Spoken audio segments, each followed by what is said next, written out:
신년 첫 예배입니다. 오늘부터는 다니엘서를 강의합니다. 다니엘서 강의. 오늘 첫 번째 시간, 하나님 살아계셨군요 라는 제목입니다. 하나님 살아계셨군요. 다니엘서는 좀 해석하기가 좀 어려운 부분이 있어요. 그래서 여러 사람, 여러 학자들, 여러 설교자들이 다양한 각도에서 이렇게 해석을 합니다. 그래서 이 다니엘서를 좀 어렵다고 느껴요. 다니엘서를 좀 어렵게 생각을 합니다.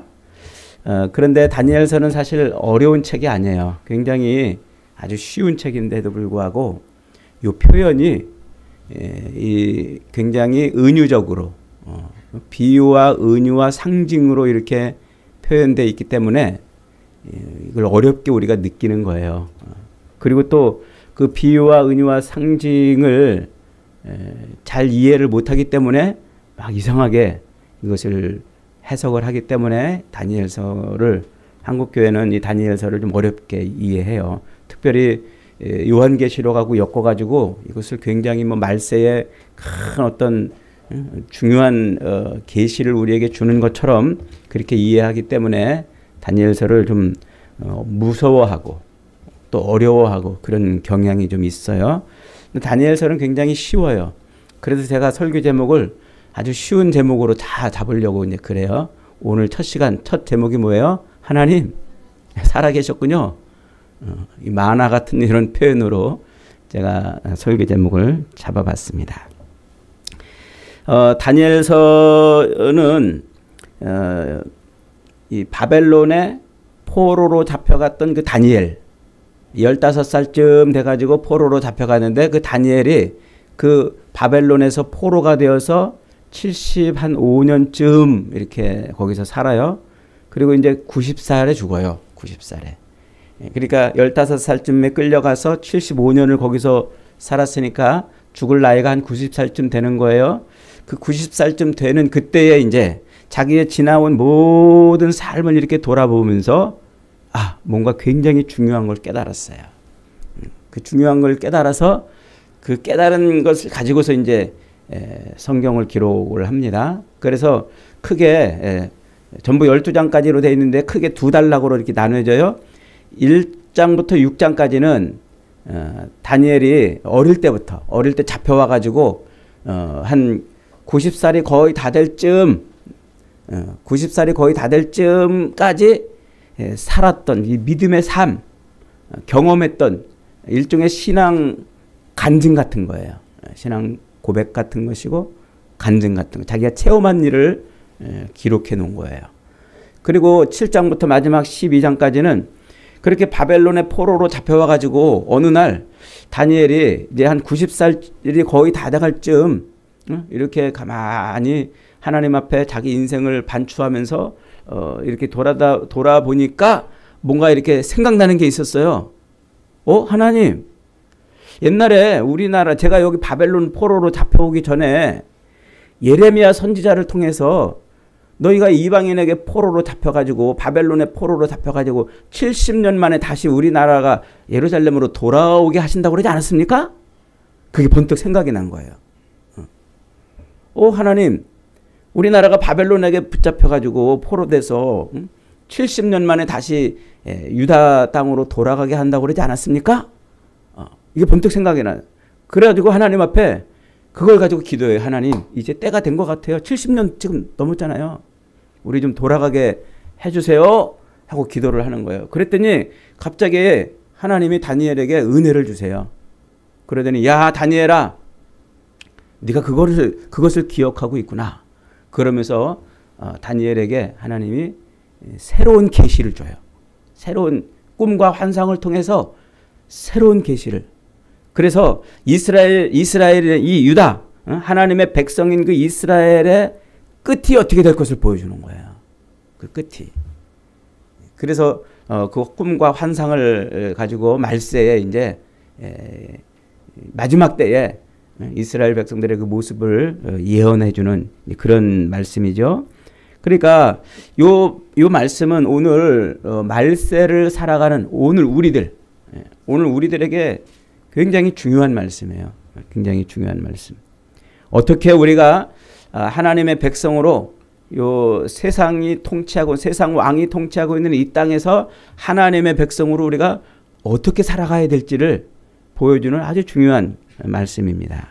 그래서 말세를 사는 저와 여러분들에게 아주 이 성경, 이 세상을 어떻게 바라보고 성경을 어떻게 이해해야 될지를 깨닫게 해주는 바로 그런 말씀이라는 거죠. 자, 이 다니엘서의 저자는 누굴까요? 저자는 다니엘이에요. 다니엘. 다니엘은 이제 예루살렘이 멸망하기 약 한 19년, 20년이 채 안 되는 때에 그때 BC 605년에 바벨론의 포로로 잡혀갑니다. 그때 나이가 대략 한 15살쯤 돼요. 아주 굉장히 어린 나이죠. 지금 뭐 15살이면 이제 뭐 중학교 뭐 한 2, 3학년쯤 됩니까? 그리고 어린 나이인데 바벨론에 이제 포로가 돼서 끌려가는 거예요. 그리고 거기서 한 70년 좀 넘게 75년 가까이 살아요. 포로 생활을 해요. 그런데 포로로 어디 뭐 감옥이나 혹은 뭐 노예가 돼서 사는 게 아니라 그 바벨론에 총리로 살아요. 그것도 정권이 3번이나 바뀌는 동안에도 총리를 유지하면서 이렇게 삽니다. 그래서 다니엘은 이제 죽기 얼마 전에 어릴 때 잡혀가가지고 젊을 때 성경을 기록한 게 아니라 죽기 얼마 전에 하나님이 자기에게 꿈과 환상으로 이스라엘의 종말을 보여준 것을 다 보고서 그리고 나서 이제 성경을 기록하는 거예요. 90세가 다 돼서 이제 기록하는 거죠.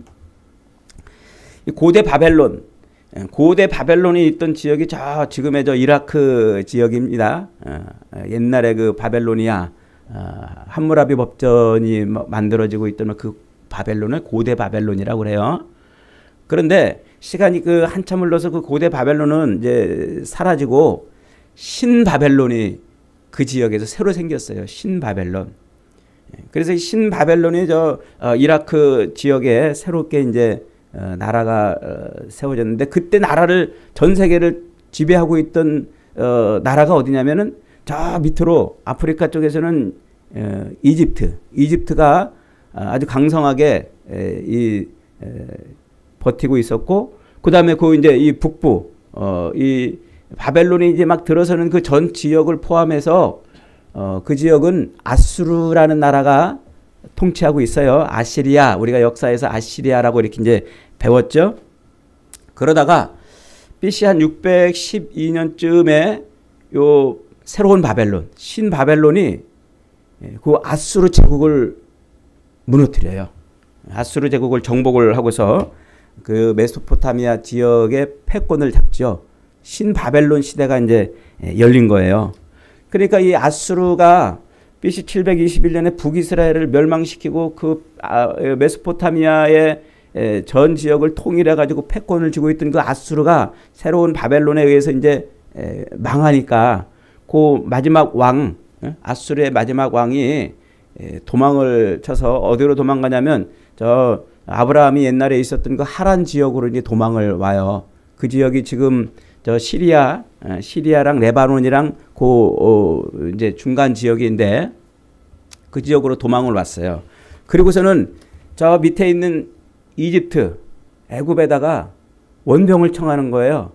이 바벨론이 지금 커져가지고 우리나라를 지금 망하게 하고 있다. 까딱하면은 니네도 지금 이거 온전치 못할 거야. 그러니까 와서 우리를 좀 도와라. 이렇게 원병을 청해요. 그러니까 이 이집트가 신났잖아요. 그러지 않아도 호시탐탐 저 메소포타미아 지역까지 올라가고 싶었는데 아수르가 버티고 있어서 못 올라갔는데 아수르가 이제 무너지고 바벨론이 들어서서 자기들을 이렇게 이제 원병을 요청하니까 그쪽으로 파병할 구실이 생긴 거예요. 그래가지고 군대를 모았어요. 모아가지고 그 하란 지역, 그 바벨론을 공격하러 이제 하란 지역으로 가는데 어디를 통과해서 가야 됩니까? 거기 이제 이스라엘, 팔레스타인 땅을 통과해서 가야 되는 거예요.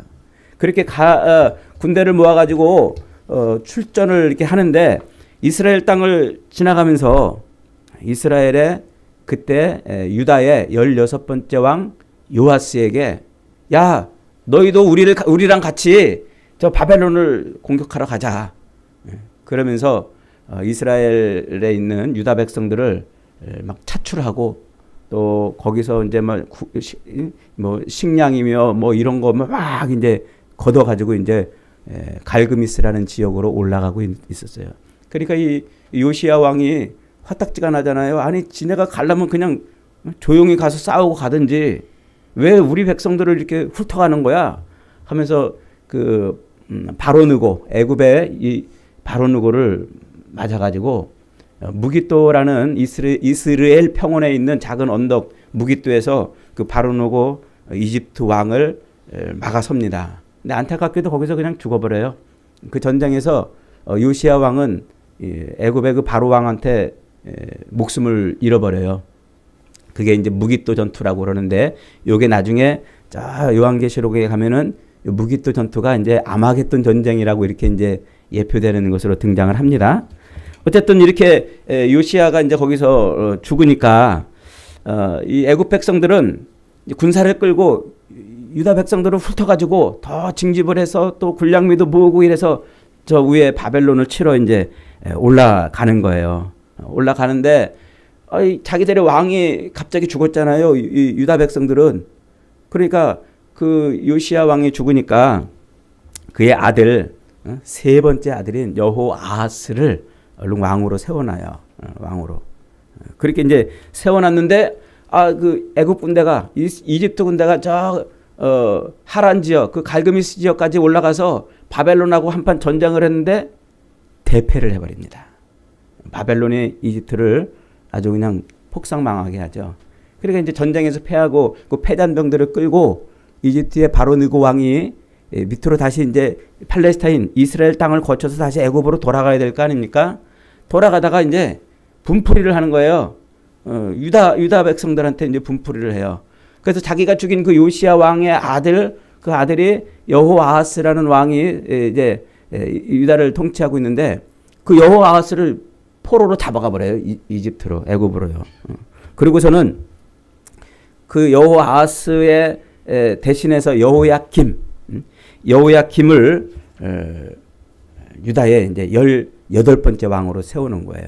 이 여호야김은 여호아하스의 형이에요, 형. 요시야 왕의 아들 중에서 세 번째 아들인 여호아하스를 백성들이 왕으로 세워놨는데 바로느고가 이 여호아하스를 포로로 끌고 가고 여호야김, 여호아하스의 그 형을 대신 왕으로 세워놓죠. 그리고서는 그 여호야김한테 너 똑바로 해, 정신 차리고 우리를 잘 섬겨, 우리에게 조공도 매달 바치고 이렇게 조약을 걸고 이제 이집트로 이제 돌아갔어요. 그러고 나서 이제 이 바로느고가 분이 안 풀리고 화가 안 풀리니까 3년 뒤에 다시 군대를 모았어요. 군대를 모아서 역시 1차 출병하는 것처럼 유다를 거쳐 올라가면서 유다를 훑고 백성들을 끌고 거기서 이제 또 갈그미스로 가죠. 제2차 갈그미스 전투가 이제 벌어지는 거예요. 이게 세계사 역사에 다 나오는 얘기예요. 이 성경의 이야기랑 지금 제가 맞춰서 설명하고 있는 겁니다. 그렇게 이 이집트가 갈그미스 2차 전투를 위해서 이제 올라가는데 그러나 이 바벨론의 힘을 이기지 못해요. 1차전보다 더 크게 패해버려요. 그래서 그 패한 그것 때문에 이제 걸음아 날 살려라. 이집트의 바로느고가 아주 그냥 정신없이 이제 막 도망을 칩니다. 이집트로. 그런데 그 여세를 몰아서 바벨론의 느부갓네살 왕, 바벨론의 이 느부갓네살 왕이 그 이집트를 끝까지 막 추격을 해서 내려와요. 그래 어디를 내려오는 거예요? 이스라엘 땅, 그 팔레스타인으로 내려오는 거예요. 그 유다의 예루살렘까지 쫓아 내려왔어요. 내려와서 보니까 요 유다의 왕이 지금 여호야김 아닙니까? 이집트가 어용으로 세우는 그 왕. 그 왕이 나서가지고 막 이집트와 내통을 하고 자기들을 환영을 안 해주는 거예요. 그래 느부갓네살이 화가 났어요. 그래서 이 유다를 아주 그냥 폭삭 망하게 하고 예루살렘을 다 털어갑니다. 예루살렘 성전에 있는 금딱지, 은딱지, 벽에 발라져 있는 모든 것을 다 훑어가고 그리고 왕족들 그다음에 그 잘 사는 부유층의 자녀들을 다 포로로 끌고 가요. 그리고 여호야김을 폐위시켜 버리고 그 뒤에 이제 시드기야라는 왕을 이제 또 세워 놓는 거예요. 그렇게 해서 이제 이 유다 예루살렘을 막 털어가는데 이때가 언제냐면 BC 605년 제 1차 바벨론 포로가 일어나는 때. 이때 다니엘이 포로로 끌려가는 거예요. 그러니까 아주 격동의 유다의 격동의 시기를 보내는 겁니다. 그러니까 BC 624년부터 예레미야가 선지자로 등장해가지고 야 너희들 정신 차려 이 하나님 앞에 돌아가야 돼. 우리 이러면 하나님이 우리를 망하게 할 거야. 저 바벨론이 우리를 멸망시키도록 하나님이 그렇게 하실 거야. 그 말대로 그 예레미야의 말대로 다 그렇게 돼버렸습니다. 그리고서는 이제 이 바벨론이 예루살렘을 1차로 탈탈탈탈 털어서 이게 돌아가는데 그때 이제 이 여호야김 왕이 바벨론에 반대를 하다가 다시 조공을 바치고 바벨론을 섬기라는 그 조약을 어기고서는 다시 이 이집트하고 손잡고 다시 한번 바벨론을 대항하려고 그래요. 예레미야 선지자가 그러지 말아라. 바벨론을 우리가 섬겨야 된다. 하나님이 바벨론을 들어서 우리를 칠 거니까 우리는 순종하자. 이러잖아요. 근데 여호야김이 끝내 반대를 해요. 반대를 하니까 이 바벨론의 느부갓네살 왕이 두 번째로 예루살렘을 또 공격을 하는 거예요. 그게 BC 598년인데 그렇게 해서 이제 주변 나라들을 다 동원해 가지고 공격을 딱 해서 오니까 여호야김이 지레 겁먹고 그냥 갑자기 죽어버려요. 그러니까 백성들이 그 죽은 여호야김 왕의 시신을 성 밖으로 내던져버리고 그의 아들 여호야긴을 왕으로 이제 세워 놓습니다. 그런데 이제 그렇게 세워 놓자 그 18살밖에 안 된 그 어린 왕인데 이 왕이 정신을 못 차리는 거예요. 어리니까 상황 판단이 안 되니까 그 대신들 옛날에 우리 조선이 명나라를 그냥 숭배하고 명나라만 이렇게 의지하고 뭐 이러면서 명나라에게 국군을 걸어야 된다고 이랬던 것처럼 저 이집트에게 국군을 걸어야 된다고 하는 이집트파 그 애굽파 대신들에 의해서 이 어린 18살밖에 안 되는 왕이 흔들리고 정신을 못 차리다가 바벨론의 이 느부갓네살한테 포로로 잡혀가요. 그때가 598년 제2차 포로입니다. 이때 바벨론은 예루살렘 성에 있는 모든 것을 다 쓸어가요. 성전에 있는 무슨 제사를 드릴 때 쓰던 모든 그 그릇들이며 보물들이며 그리고 예루살렘에 있는 사람들을 수없이 잡아가는데 철공, 도공, 목공 이런 그 기능공들, 이런 제주꾼들, 그러고서 이제 수많은 사람들을 이렇게 이제 데려가고 고위 정치인들, 실력 있는 사람들, 이런 사람들을 다 포로로 잡아가죠. 그때 이 예루살렘에 남아 있는 사람들은 누구만 남았냐면 장애인들, 늙고 힘없고 좀 이렇게 어리숙한 이런 사람들만 남았다고 성경이 이제 기록을 해놨죠. 그렇게 잡아가면서 이제 이 느부갓네살이 마지막 유다의 그 20번째 왕 시드기야를 어용왕으로 또 이렇게 세워놓고 돌아갑니다.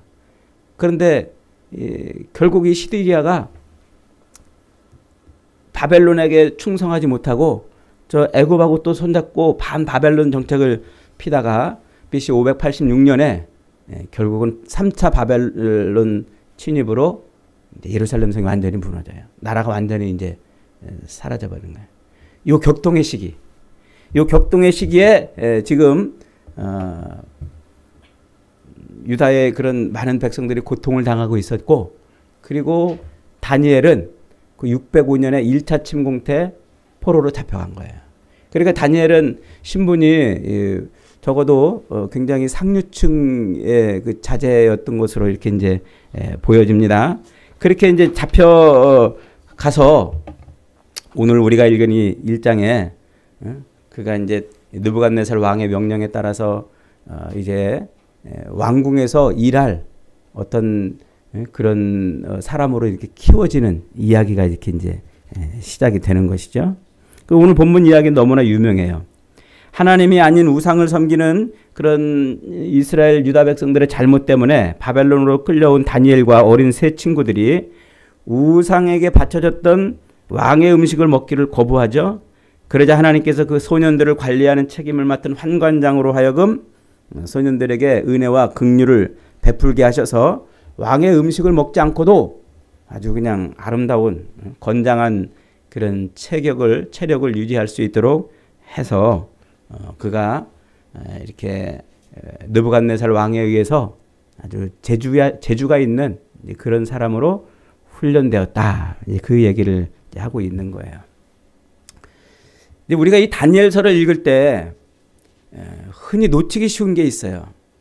그게 뭐냐면 지금 다니엘이 몇 살에 이 다니엘서를 기록하고 있다고요? 15살에 기록한 게 아니고 90세가 넘어서 자기가 죽을 날이 얼마 안 돼서 하나님의 계시를 받고 그리고서 이 다니엘서를 기록하는 거예요. 옛날에 자기가 포로로 잡혀오던 때의 그 첫 이야기가 뭐냐면 자기가 어릴 때 왕궁에 들어와서 그 왕궁에서 어떻게 자기가 이 점성술사 같은 그런 사람으로 키워졌는지 그 이야기부터 지금 시작을 하고 있는 거죠. 그러니까 다니엘이 90세가 되어가지고 자기 인생을 지금 돌아보는 거예요. 자기 인생이 바벨론의 포로로 끌려왔던 그 어릴 때부터 쭉 지나온 모든 삶을 이렇게 돌아보면서 그러면서 지금 이것을 기록하고 있다는 거죠. 그렇기에 이 다니엘서에서 우리가 중요하게 발견해야 될 게 뭐냐면 그 속에서 다니엘이 지금 살아계신 하나님을 어떻게 표현하고 있느냐 이겁니다. 다니엘서를 읽을 때 이걸 놓치면 안 돼요. 세상의 그 모든 것을 다 집어삼키고 세상 모든 백성들을 통치하고 모든 신들보다 뛰어난 그런 통치자로 바벨론의 왕이 세상을 그렇게 다스리고 있는데 그래서 세상은 그 바벨론의 왕에 의해서 움직이는 것 같고 그 바벨론의 왕이 세상의 통치자인 줄 알았더니 다니엘이 살아와 보니까 누가 통치자였어요? 하나님이 통치자였다는 거예요. 다니엘이 이렇게 지나간 역사를 쭉 자기 인생을 돌아다 보니까 하나님이 살아계시다는 걸 본 거예요. 야, 그 모든 삶 속에서. 그래서 그걸 그때 기록으로 남기는 거예요. 그러니까 1장부터 6장까지 나와 있는 이 내용들을 우리가 볼 때 그 내용은 현재 다니엘이 그 어릴 때 무슨 믿음을 가지고서 특별히 난 정말 하나님을 붙들고 살아야지라는 어떤 그런 강력한 믿음을 가지고 살았기에 하나님이 이런 은혜를 주셨다. 이렇게 보는 순간 오늘날 이 다니엘서는요 우리의 믿음하고 너무나 멀어져요. 다 지나고 나보니까 그때 내가 그랬는데 이게 하나님이 도와서 그런 것이었구나. 하나님이 끌고 가서 이런 것이었구나. 하나님이 지금도 살아계신 하나님인데 그때도 살아계신 하나님이었구나. 그 얘기를 하는 거예요. 그래서 이 이야기를 붙잡고 있으면 다니엘서는 쉽게 이해됩니다. 자, 그러니까 지금 역사의 중심에 누가 계시다는 거예요? 하나님이 계셨다는 거예요. 세상 모든 역사를 통치하시는 분이 지금 누구셨다는 거예요? 하나님이셨다는 거예요. 바벨론 왕이 아니었다는 거예요. 세상의 모든 이런 벌어지는 일들, 그런 일들이 다 어디에서 나오는 것이라고요? 하나님의 손끝에서 나오는 것이었구나. 그것을 지금 다니엘이 말해주고 있는 거예요. 우리 1절로 2절 다시 한번 읽어봅니다. 시작. 유다왕 여호야김이 다스린 지 3년이 되는 해에 바벨론 왕 느부갓네살이 예루살렘에 이르러 성을 에워쌌더니 주께서 유다왕 여호야김과 하나님의 전 그릇 얼마를 그의 손에 넘기심에 그가 그것을 가지고 신할 땅 자기 신전에 가져다가 그 신들의 보물창고에 넣어두었더라. 여기서 놓치지 말아야 될 단어가 뭐라고요? 주께서 그의 손에 넘기셨다라는 단어예요. 애굽이나 바벨론의 느부갓네살 그리고 그 틈바구니에서 버둥거리고 있던 그 유다의 왕들의 모든 행위들이 누구로 말미암아 이루어졌다는 거예요? 하나님으로 말미암아 이루어졌다는 거예요. 그러니까 유다의 바로 후보는 아수르 왕이 자기들을 원병을 청하니까 내가 이참에 저 메소포타미아 지역을 장악해야 되겠다는 욕망이 솟구쳤을 거예요. 그러니까 원병을 기꺼이 쳐서 저 갈그미스로 바벨론을 치러 올라간 것 아니겠습니까? 그때 바벨론의 느부갓네살은 어떤 마음을 가지고 있었을까요? 그도 역시 이제 아수르를 무너뜨렸으니까 저 아래 애굽까지 완전히 장악을 해서 내가 온 세상을 평정하고 통치하는 왕이 되보겠다. 그 욕망이 끌어올랐을 거예요. 그래서 그는 올라오는 애굽 군대를 향해서 자기 군대를 끌고 내려가서 그들을 치는 것이죠. 그리고 그렇게 치다가 예루살렘에 도착해 가지고 보니까 예루살렘의 그 성전의 그 멋진 그리고 아름다운 은과 금과 온갖 보물들을 바라보고는 어떻게 했어요? 야, 저것은 하나님의 것이니까 손대면 안 돼야지. 그게 아니고 어떻게 했다는 거예요? 그 보물이 탐나서 그것을 가지고 자기 땅에 신할 땅에 세우는 자기네가 섬기는 신전에 그것을 갖다 두었다는 얘기야. 그러니까 세상 모든 역사는 지금 다 어떻게 움직이는 것 같아요? 다 인간들의 욕망에 의해서 움직이는 거예요. 우리 사회도 보세요. 세상에 다 뭐 국민의힘이나 민주당이나 서로 정권을 잡으려고 저렇게 애를 쓰고 몸부림치는 이유가 뭡니까? 정말 국민을 위해서 자기 한 몸 불사르려고 저렇게 몸부림치는 겁니까? 우리는 아닌 거 다 알잖아요. 다 자기 욕망을 채우려고 그러는 거예요. 권력에 대한 욕망, 부에 대한 욕망, 명예에 대한 욕망, 그런 욕망을 채우려고 몸부림치면서 세상이 이렇게 다 사는 거예요. 그런 욕망들이 막 움직이면서 세상 역사가 지금 흘러가는 거란 말이죠. 욥기서 1장에서 우리는 그걸 너무나도 잘 배우지 않습니까? 욥이 그렇게 자식도 순식간에 다 잃어버리고 또 건강도 빼앗기는 그 과정에 그 배후에 누가 있었어요? 악한 사탄이 있지 않았습니까? 그 사탄도 강도 떼들을 부추겨 가지고 그들의 욕망이 욥의 집을 털게 만들고 또 욥으로 하여금 절망하게 하는 그런 일들을 행한단 말이에요.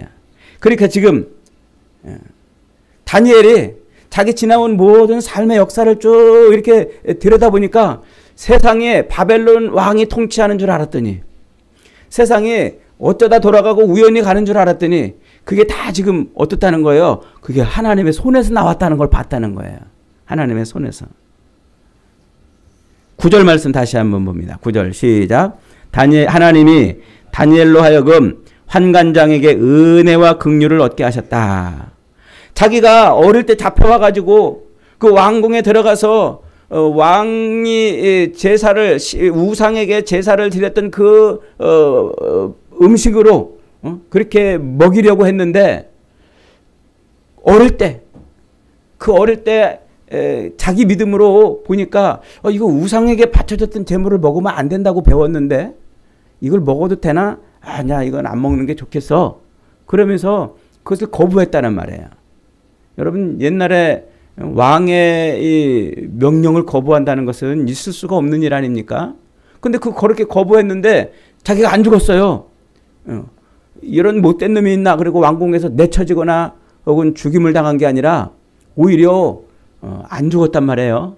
그리고 더 왕의 음식으로 먹었던 그 사람, 그 다른 소년들보다 더 이렇게 강건하고 아름다운 용모를 갖게 됐어요. 돌아보니까 그거 누가 그때 그랬다고요? 그때 하나님이 환관장으로 하여금 은혜와 긍휼을 입게 만들었단 말이에요. 자기 믿음으로 그렇게 된 줄 알았더니 하나님이 배후에서 그렇게 역사를 해주셨다는 거예요. 그러니까 이 왕의 명령을 거부하고도 자기가 사는 게 운이 좋아서 사는 게 아니고 혹은 자기 믿음이 대단히 아주 좋아가지고 사는 것도 아니고 그 배후에 누가 끌고 가셨다고요?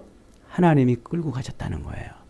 다니엘이 지금 그걸 보니까 그때 하나님이 그러셨구나. 하나님이 그러셨구나. 17절 말씀 한번 읽어봅니다. 17절 시작. 하나님이 이 네 소년에게 학문을 주시고 모든 서적을 깨닫게 하시고 지혜를 주셨으니 다니엘은 또 모든 환상과 꿈을 깨달아 알더라. 이 7장부터 12장까지는 다니엘이 꿈과 환상을 보는 것 아닙니까? 그리고 이제 5장 6장에서도 다니엘이 느부갓네살의 꿈을 해석해 준단 말이죠. 그런 꿈을 해석하는 그런 능력이 어디서 왔다는 것을 알았어요. 야, 이게 하나님에게서 온 거로구나. 이게 내가 잘나가지고 내가 뭐 공부를 잘해가지고 이런 걸 받은 게 아니었고 이게 하나님이 주신 것이라는 사실을 그때 아는 거예요. 하나님이 주신 것이라는 것을. 그래서 여러분 혹시 보셨는지 모르겠습니다만 다니엘 학습법이라는 그런 학습법이 2000년도 중반에 아주 이렇게 막 히트를 친 적이 있어요. 김동환 전도사, 지금은 목사님이겠죠. 그분이 다니엘 학습법 해가지고 우리 한국 교회에 바로 요 하나님이 주시면 그 지혜와 은총이 충만해진다는 그 믿음으로 애들을 가르치는 학습법이 다니엘 학습법이에요. 다니엘이 그걸 아는 거예요. 자기가 이렇게 출중한 이런 지혜를 갖고 꿈을 해석할 줄 알고 또 이런 것들을 볼 수 있는 그런 눈을 가진 게 누구 때문이라고요? 아, 이게 하나님이 주신 것이구나. 그걸 깨달았다는 거예요. 그러니까 지금 다니엘이 말하고 싶은 게 뭐예요? 다니엘이 말하고 싶은 것은 지금 온 세상을 통치하시는 분이 누구시라고요? 하나님이시라고요. 여러분, 우리가 믿음을 갖는다는 게 바로 이런 것입니다. 우리가 아침에 눈 뜨고 일어나서 하루를 사는, 직장을 가거나 혹은 학교를 가거나 혹은 생업의 터를 가서 몸부림치면서 우리가 하루를 사는데 이 모든 하루의 삶 속에서 벌어지는 이런 모든 일의 배후에 누가 있다고요? 하나님이 있다는 거. 이걸 믿는 게 믿음이라는 거예요, 여러분. 다니엘과 세 친구들은 그 거대한 하나님의 나라, 지금 세상을 바벨론 왕이 통치하고 있는 게 아니라 느부갓네살이 세상을 통치하고 있는 게 아니라 하나님이 통치하고 있구나. 그걸 아니까 지금 이 나라는 무슨 나라? 바벨론의 느부갓네살 나라가 아니라 하나님의 나라라는 걸 알았던 거예요. 하나님의 나라. 이 개념이 너무너무 중요해요, 여러분. 이 하나님의 나라를 보는 이 눈, 이게 우리 믿음에서 정말 중요한 거. 다니엘은 지금 우리에게 그걸 보라고 지금 가르쳐 주고 있어요. 네가 아침에 일어나서 하루를 살면서 저녁에 누울 때까지 네가 살고 있는 그 모든 나라는 대한민국이 아니라 이 나라는 어떤 나라? 하나님의 나라에 지금 우리는 살고 있다는 겁니다. 한번 따라해 봅시다. 믿음으로 산다는 것은 하나님 나라를 살아가는 것이다. 지금 이 세상은 누가 통치하고 있다고요? 윤석열 대통령이 통치하는 것도 아니고 또 대한민국 헌법이 통치하는 것도 아니고 저 북한은 김정은이 통치하는 것도 아니고 지금 누가 통치하고 있다고요? 하나님이 통치하고 있다고요. 하나님이 통치하고 있으니까 이 나라가 이 세상은 지금 하나님 나라구나. 이걸 깨달은 거예요. 이 너무너무 중요한 개념이에요. 그러니까 지금 우리가 하나님을 믿는다라고 말하는 것은 동시에 무슨 의미가 있는 겁니까? 나는 지금 하나님 나라 백성으로 사는구나. 나는 지금 하나님의 나라 백성으로. 그래서 세상의 모든 중심에 하나님이 계시는 거예요. 우리가 하나님의 백성이라면요, 우리 삶의 중심에 누가 계셔야 되는 거예요? 하나님이 계셔야 되는 거예요. 우리가 삶을 살면서 우리 삶의 중심에 하나님이 계시다는 사실을 여러분들의 삶에서 얼마나 구현해내고 있는지, 얼마나 진짜 그렇게 살고 있는지, 이게 오늘 우리가 다니엘서를 읽으면서 깨달아야 되는 거예요. 세상에 이렇게 험악하고 혼란스럽고.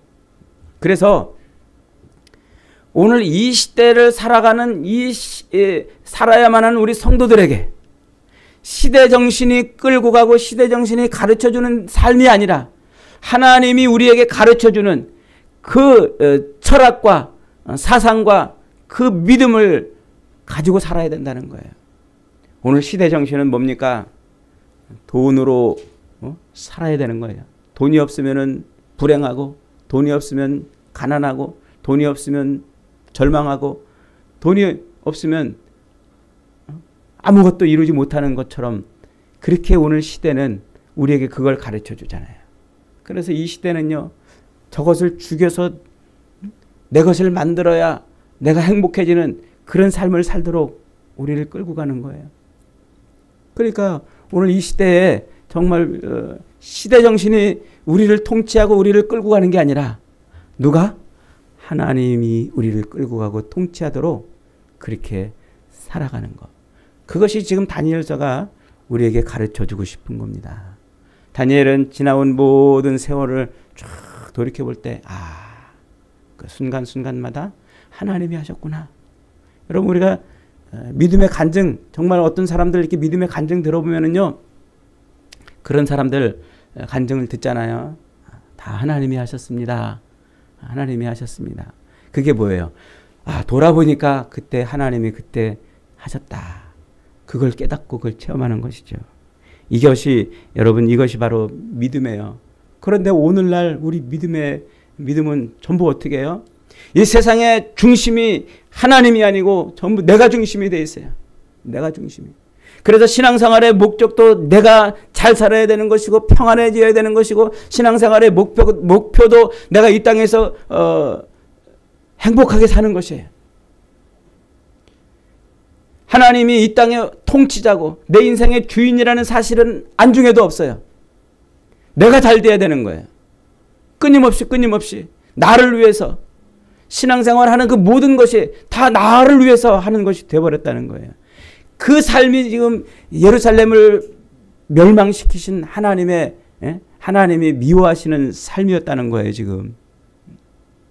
이스라엘 백성들이 열심히 그렇게 성전에서 제사를 드리고 율법을 지키고 그렇게 열심히 살았는데 하나님이 삶의 중심에 있는 것이 아닌 그런 믿음이 아니라 무슨 믿음?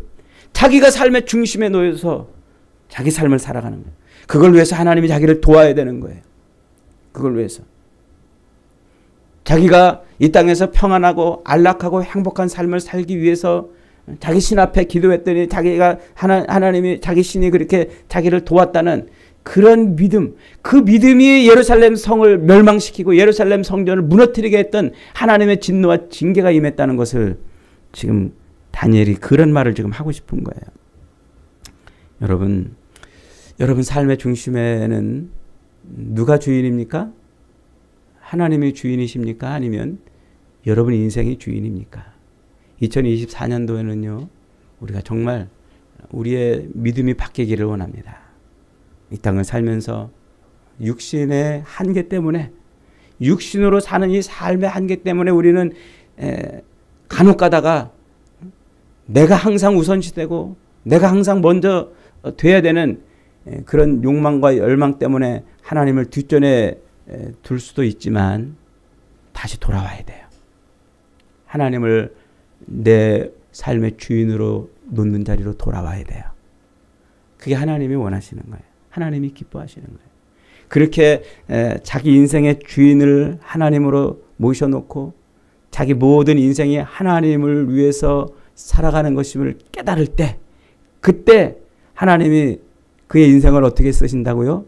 마지막 말세 주님 재림하실 때까지 하나님이 꿈과 계시로 그의 인생의 앞날을 보여주시는 거예요. 이게 다니엘서가 우리에게 말해주고 싶어하는 것이죠. 사랑하는 여러분, 이 세상 지금 모든 이 세상에 하나님 없이 되는 것은 아무것도 없는 줄 깨달으시길 바랍니다.